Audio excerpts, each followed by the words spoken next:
Agora são 7h36.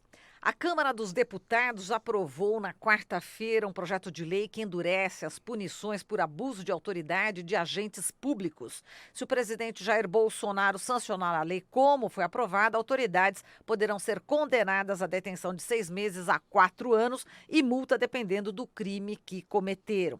A gente vai conversar sobre este assunto com José Carlos Portela Júnior. Ele é advogado, criminalista, professor de processo penal na Curitiba, Centro Universitário Curitiba, e membro do coletivo Advogadas e Advogados pela Democracia. Olá, Portela, bom dia.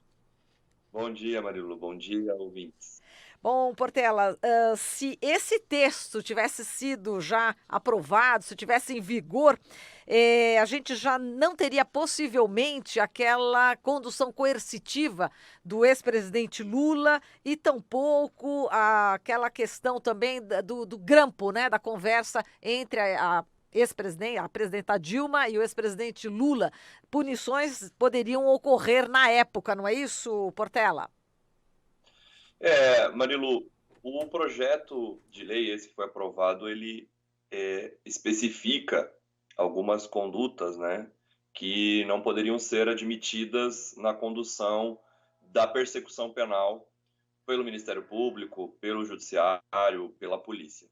O fato é que, pela lei antiga e ainda vigente de abuso de autoridade, que é dos anos 60, já seria possível ter reprimido essas práticas que você mencionou, porque, embora a lei ela seja um tanto porosa na definição do que seja abuso de autoridade, já se vê nessa lei dos anos 60 como abuso de autoridade a prática de atos que afetem a liberdade individual, por exemplo, como o caso da condução coercitiva ilegal, que afeta a liberdade individual, ou no caso da lei de interceptação telefônica, que é dos anos 90, que já pune o crime de fazer interceptação telefônica ilegal, e no caso do abuso de autoridade, também na lei de abuso de autoridade, também seria possível a punição desse tipo de prática.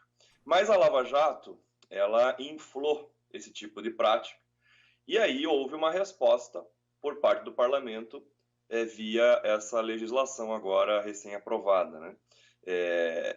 Em que se especifica de uma maneira mais detalhada o tipo de conduta que pode ser tida como abuso de autoridade, e entre elas agora tem lá claramente falando da questão da condução coercitiva ilegal e da interceptação telefônica em que se revelam conversas de maneira abusiva.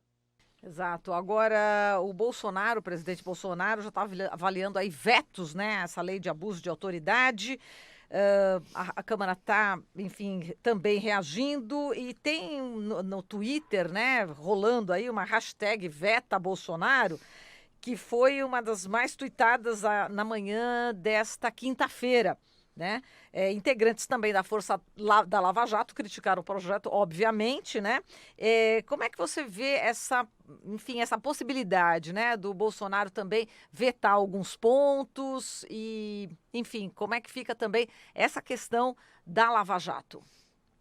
Bom, primeiramente é curioso ver que os mesmos agentes, né, notadamente os integrantes da MPF, que tanto defendem a expansão do direito penal, a punição de pessoas de maneira totalmente alargada, agora se veem na posição de criticar esse expansionismo penal, né, na visão deles, por conta dessa lei.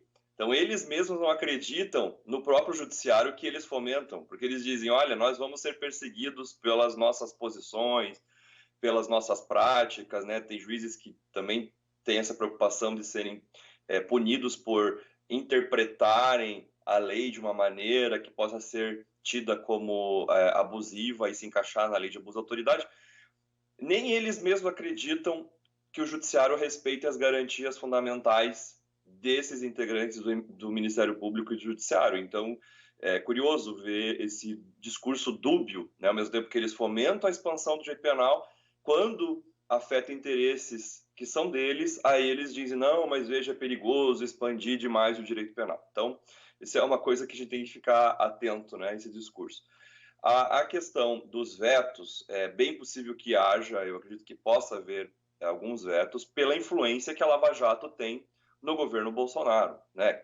Especialmente porque o ministro Sérgio Moro, oriundo da Operação Lava Jato. Então, esse tipo de lobby vai ser feito, já está sendo feito, para que o presidente Bolsonaro vete justamente aqueles tipos penais que tenham relação mais íntima com a atividade de Ministério Público e de Judiciário e que podem respingar sobre esses agentes, especialmente da Lava Jato. Então, eu vejo que é possível que isso aconteça. Claro que depois o Congresso Nacional pode derrubar os vetos, isso é permitido pela Constituição Federal, mas a gente vai ver uma briga entre o parlamento, né, já estamos assistindo uma briga entre o parlamento e os agentes da Lava Jato, e pode recair também sobre uma briga direta com o Bolsonaro, se ele vetar certos pontos que os parlamentares entendem que são muito importantes para permanecerem nessa lei, para evitarem abusos que nós estamos vendo cotidianamente no judiciário, especialmente com mais vigor na chamada Operação Lava Jato. Bom dia, Portela. Bom dia. Em relação justamente a isso que você falou, né, da questão do veto ou não, a gente sabe que o Bolsonaro tem uma base ideológica que se manifesta bastante nas redes sociais. Ontem, anteontem, estavam subindo hashtags ali pedindo para o Bolsonaro vetar totalmente a lei de abuso de autoridade, e essa base ideológica é muito identificada com o chamado lavajatismo. Agora, se ele vetar totalmente a lei, ele compra uma briga muito grande com o Congresso Nacional, sendo que há projetos ali de interesse do governo, em especial a questão da indicação do filho dele, Eduardo Bolsonaro, à Embaixada dos Estados Unidos, que que ele vai ter que passar por uma sabatina e aprovação no próprio Senado Federal. E ao passo que, se ele vetar algumas partes só, ele pode desagradar ao mesmo tempo a base ideológica e também peitar parlamentares. Essa questão da lei de abuso de autoridade, ela coloca o Bolsonaro numa encruzilhada do ponto de vista político também, não? Justamente, é uma bomba que está na mão dele, né? Não tem muito para onde correr. Como você já colocou, as opções para ele são opções extremamente difíceis. E eu acho que não é à toa que esse pacote foi aprovado agora, né? E também, junto com esse pacote, acompanhar o que está acontecendo com o pacote anticrime do Sérgio Moro, que já está sendo desidratado, né? Quer dizer, uma forma também de barganha que o Congresso está querendo usar, porque sabe que o pacote anticrime é muito importante do ponto de vista da visibilidade política do Bolsonaro e, né, da dupla Bolsonaro-Moro, e sabe que, como isso é importante para essa dupla, pode barganhar questões relevantes para o parlamento, ameaçando desidratar o pacote anticrime. E eu acho que já é um recado que vem da lei de abuso de autoridade e que vai vir depois, no segundo momento, com mais intensidade no chamado pacote anticrime. Então, como você disse, uma vez que é muito curioso ver isso, né? O discurso do Bolsonaro é um discurso extremamente punitivista, né? Pautado nessa ideia de combate ao crime, que é o discurso também do Moro. Eles estão sendo emparedados por esse mesmo discurso, por conta desse tipo de barganha que tem que se fazer com o Congresso e que eles se recusam a fazer. Então, o Congresso joga esse tipo de legislação penal, jogando na mão do Bolsonaro, uma legislação extremamente complexa e polêmica, que não gera uma unanimidade dentro da academia, né, entre os cientistas do direito, os estudiosos, para que ele fique sem essas opções. Porque, como você disse, se vetar, desagrada o parlamento e pode ter riscos de ter a indicação do filho barrada para ser diplomata nos Estados Unidos, e se aceitar, desagrada o lajavatismo, que é a base ideológica dele. Então, ele está realmente numa encruzilhada e nós vamos ver esse jogo agora, vai ficar bem interessante. Bom, agora a gente tem a informação aqui, Portela, de que a ouvidoria do Ministério da Justiça respondeu à carta aberta encaminhada pelo coletivo Advogadas e Advogados pela Democracia com pedido de renúncia do ministro Sérgio Moro. Tem essa informação, queria que você também comentasse, né, o que poderá dar, né, em relação a esse acolhimento, né, da ouvidoria sobre essa carta aberta. E também o coletivo foi até a OAB do Paraná também entregar uma carta aberta, né, que fala também sobre os ataques, né, do ministro Sérgio Moro em relação ao processo legal, né, do ex-presidente Lula. E nós temos inclusive fotos aqui, nós já estamos até mostrando, Portela, a foto aqui, Sim. vocês junto lá na OAB do Paraná. Conta pra gente como é que foi essa recepção e também a expectativa em relação à ouvidoria do Ministério da Justiça, que é comandada pelo Sérgio Moro, e que vocês estão pedindo a renúncia deles, né? O coletivo de advogados e advogadas pela democracia está sempre vigilante, né? E vocês bem acompanham nossa atividade, né? Já de longa data, sempre vigilante sobre os desmandos, né, dos agentes estatais e de agentes privados que visem atacar a democracia, né? E essa carta que foi feita de pedido de renúncia, né, ao Ministério da Justiça, que agora foi acolhida pela ouvidoria, cria um fato político importante, né? Ou seja, desperta uma consciência pública sobre a posição do ministro Sérgio Moro, como ele atingiu essa posição, né? A gente sabe toda a história pela Vaza Jato agora confirmada de como se deu o processo político do presidente Lula, que fez com que Sérgio Moro fosse catapultado à posição de herói nacional, e isso foi usado por ele mesmo, né, e pelo Bolsonaro para atingir objetivos espúrios, né, particulares, de cunho político e inclusive econômico, né?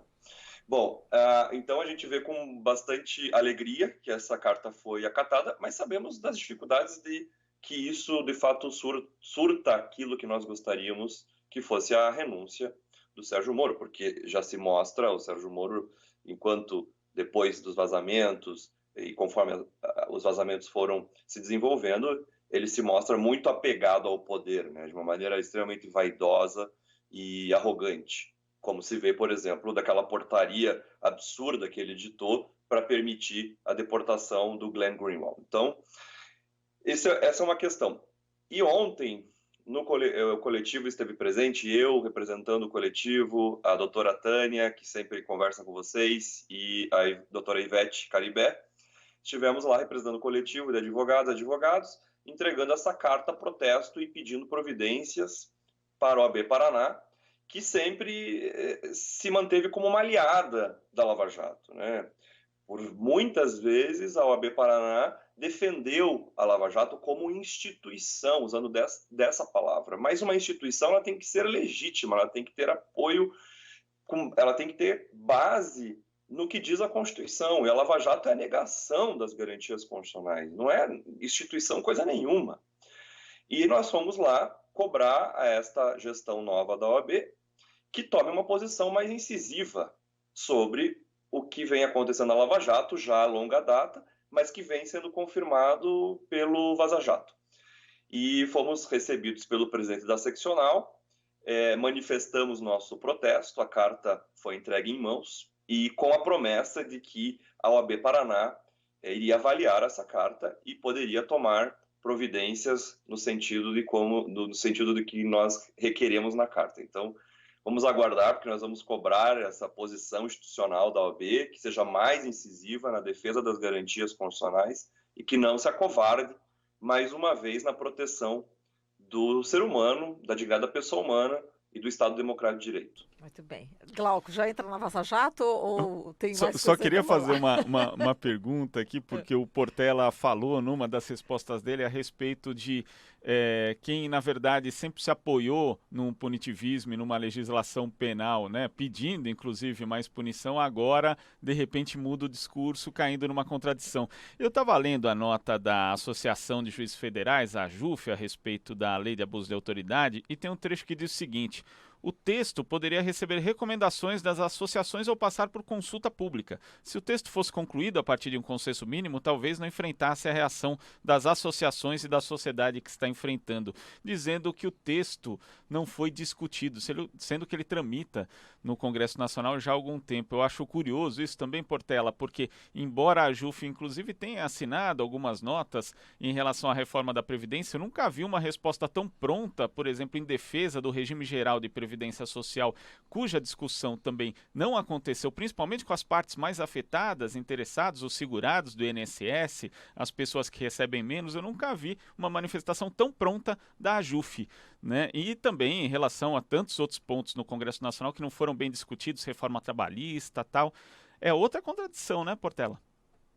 Sim, e o pacote anticrime que queriam fazer passar por cima do parlamento, né? Quer dizer, daí o parlamento agora está usando do pacote anticrime como barganha, mas se não fosse isso, pela vontade da Associação dos Magistrados Federais e de outras entidades do gênero, o pacote anticrime teria passado sem qualquer tipo de debate, sem qualquer tipo de avaliação mais profunda. Inclusive, o Sérgio Moro disse que não iria debater com ninguém o pacote anticrime, que o pacote anticrime não serviria para agradar professor, né?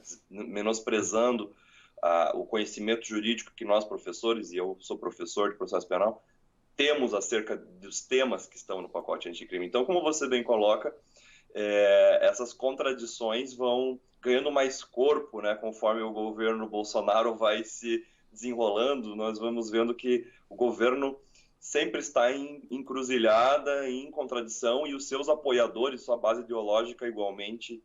E aí o exemplo que você dá é perfeito.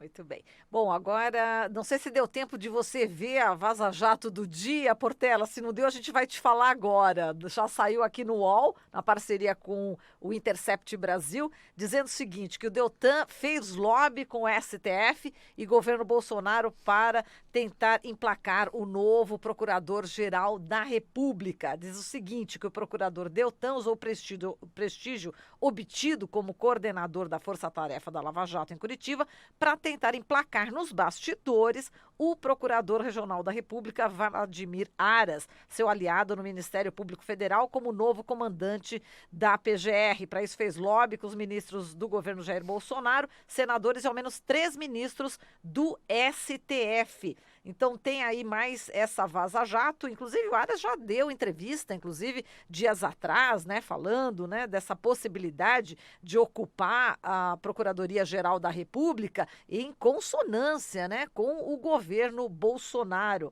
Como é que você vê aí mais uma vaza-jato atingindo aí o Deltan Dallagnol, que, como diz o ex-presidente Lula, esse moleque? Eu não havia visto, mas não me surpreende, né, que o lavajatismo tenha essa força mesmo, essa força política de influenciar os rumos, né, da política e, claro, também das agências de persecução penal, né? Então, quer dizer, é bem grave isso, porque mostrando como um procurador da República ganhou tanto poder político a ponto de influenciar na escolha daquele que vai ser o seu chefe. Isso é a coisa mais absurda que se pode ter notícia na história recente do Brasil. E o Aras, esse que é o possível, né, o candidato que agradaria a base ideológica bolsonarista e lavajatista, deu essa entrevista aí, uma entrevista que você menciona, eu li a entrevista e é de uma atrocidade tremenda. Ele chega a defender legítima defesa do patrimônio contra ocupações por membros do MST, ou seja, usando uma argumentação jurídica para permitir o assassinato de pessoas, de camponeses que lutam pelo direito à terra. Então, ele já se anunciava, né, ali pela matéria, pela entrevista, como candidato estilo Bolsonaro, né? O discurso dele se alia ao bolsonarismo. E é algo atroz, porque, do ponto de vista do que deveria ser o Ministério Público, que deveria zelar pela democracia, pelas garantias individuais, pelos direitos fundamentais, e nós estamos vendo que o Ministério Público, claro, com honrosas exceções, que são perseguidos, né, promotores e promotoras estão sendo perseguidos por serem defensores da democracia, com honrosas exceções, nós estamos vendo o Ministério Público se transformando num poder selvagem, barbárico, que visa sustentar essa base ideológica que apoia o bolsonarismo. E a Vaza Jato cumpre seu papel, mais uma vez, de nos informar e nos tornar vigilantes sobre o que acontece no país e sobre os rumos da nossa frágil democracia.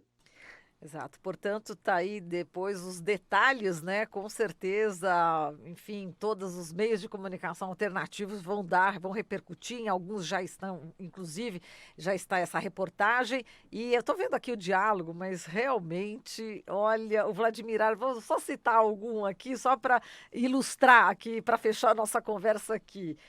Portela, o Vladimir Aras diz o seguinte: falar com o Moro sobre minha candidatura à Procuradoria-Geral da República, né? Com Bolsonaro eleito, vou me candidatar. E, enfim, aí o Deltan, para ter contexto, qual o objetivo de falar com ele agora? Pedir o apoio dele quando for ministro do STF? Risos, né? Aí o Deltan diz, né? Vê o que ele acha, claro, tem toda a chance, precisamos ter continuidade na PGR, o Vladimir fala, né? Eu já falei com ele disse que sou um bom candidato, mas achava que era requisito, enfim. Aí vai adiante o diálogo, mas olha o nível, né? E parece que foi durante o período da eleição ainda, né? Esses diálogos que foram trocados. Mas é isso, né, Portela? Mas a gente sempre brinca, né? Ou até um colega, né? O Vitor Marchetti fala: de tédio não morreremos, né? Diante dessa Vaza Jato. A gente ri para não chorar, pra né? Não chorar. Esses conteúdos das conversas. É verdade, Portela. A gente agradece aqui a sua participação. Um grande abraço para você. Muito obrigado. Bom fim de semana. Obrigada para você também. Falamos aqui com José Carlos Portela Júnior, advogado criminalista, professor de processo penal na Unicuritiba, Centro Universitário Curitiba, e membro do coletivo Advogadas e Advogados pela Democracia.